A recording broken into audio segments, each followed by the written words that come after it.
Welcome to our video on pheochromocytoma. Let's get started. Here is our overview slide. Let's begin by discussing the definition. Pheochromocytoma is a neuroendocrine tumor derived from chromaffin cells in the adrenal medulla or the sympathetic ganglia. Notably, extra-adrenal pheochromocytomas, or pheochromocytomas that develop outside of the adrenal medulla, are called paragangliomas.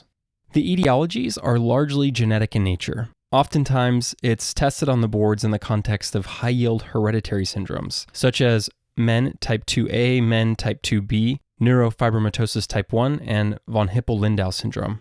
Examiners also want students to be familiar with the so-called rule of 10 of pheochromocytomas, which goes as follows. 10% are bilateral, 10% are extra-adrenal, 10% are multifocal, and 10% are malignant. In other words, in most cases, pheochromocytomas will end up being benign tumors confined to either of the two adrenal glands. When it comes to the pathophysiology, it's important to know that the chromaffin cells that give rise to pheochromocytomas are neural crest-derived cells that can produce catecholamines such as norepinephrine and epinephrine. As such, overproliferation of chromaffin cells leads to excessive production of catecholamines and thereby excessive stimulation of the sympathetic nervous system.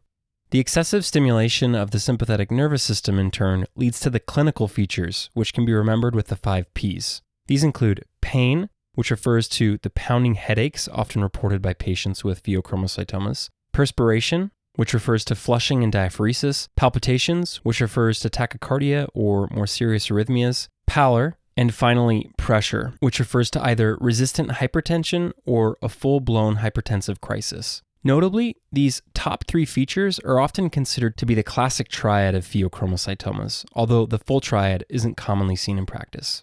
A hypertensive crisis is perhaps the most life-threatening complication of pheochromocytomas, which is why examiners want students to be familiar with the most common triggers. These include intubation and anesthesia, tyramine-containing foods, abdominal trauma or surgery, emotional stress, and biopsy attempts.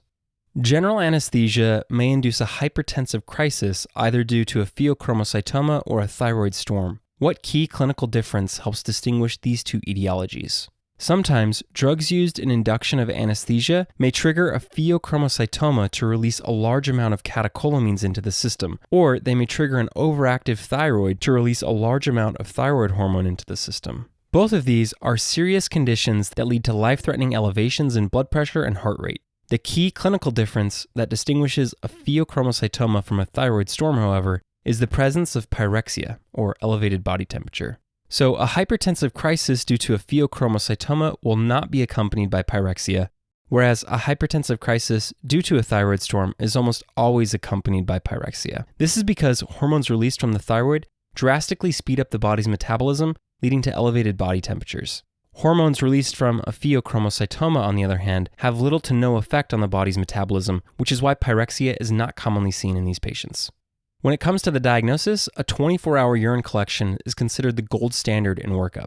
Once the urine is collected, it's analyzed for catecholamines and their metabolites, namely metanephrine, norepinephrine, and vanillomandelic acid, or VMA. Alternatively, clinicians may diagnose a pheochromocytoma using plasma-free metanephrine testing. In either case, results that are greater than 2 times the upper limit of normal are considered positive and consistent with the diagnosis. Although not diagnostic, there are a few more laboratory findings that can be seen in patients with a pheochromocytoma. First, patients may present with an elevated hematocrit. This may occur either as a result of hemoconcentration due to volume depletion or due to paraneoplastic erythropoietin production. Second, patients may develop hyperglycemia because catecholamines inhibit insulin and stimulate hepatic gluconeogenesis. Third and last, patients may have elevated levels of plasma chromogranin A, which is considered to be a marker of neuroendocrine tumors like a pheochromocytoma. Following positive laboratory evaluation, clinicians often obtain imaging to confirm the diagnosis. A CT or MRI of the abdomen with contrast are usually the first-line imaging studies of choice. If these are negative but the suspicion still is high, clinicians may also obtain nuclear imaging with a substance known as IMIBG, and this can help definitively rule out or confirm a diagnosis of pheochromocytoma. Here's an abdominal CT scan of a patient with a pheochromocytoma. By means of orientation, here's the liver, the spine, the aorta, the stomach, the intestines, and the spleen. Note this large left-sided mass here on the axial view and here on the coronal view of the abdomen. This mass is the pheochromocytoma. Here's a nuclear imaging study performed using the IMIBG in a patient with a pheochromocytoma. And this dark black circular mass right here is a pheochromocytoma that has taken up the injected radioactive compound. All right, let's try another question. When is a biopsy of a suspected pheochromocytoma indicated?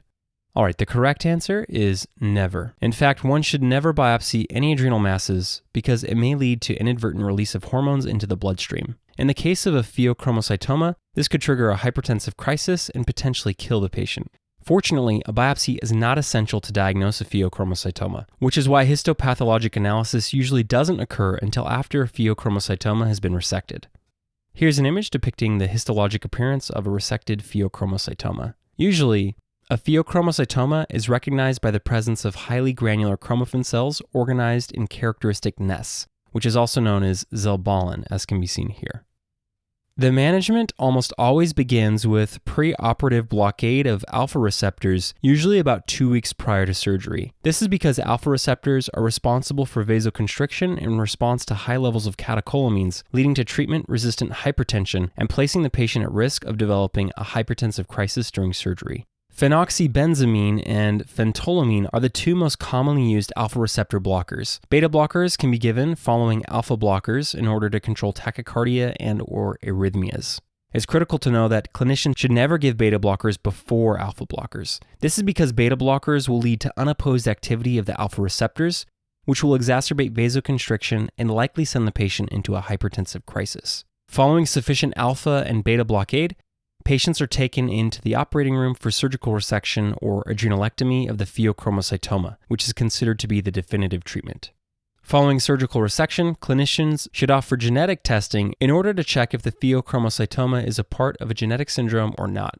Lastly, there is no cure for malignant pheochromocytomas.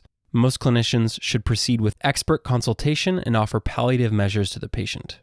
All right, let's wrap up with a final question. A male patient is diagnosed with multiple endocrine neoplasia following identification of a medullary thyroid carcinoma and a pheochromocytoma. He is scheduled for surgical resection. Which malignancy should be operated on first? All right, no matter the underlying diagnosis, a pheochromocytoma should always be addressed and resected first. This is because operating on a patient with a pheochromocytoma puts them at great risk of developing a hypertensive crisis and dying on the operating table.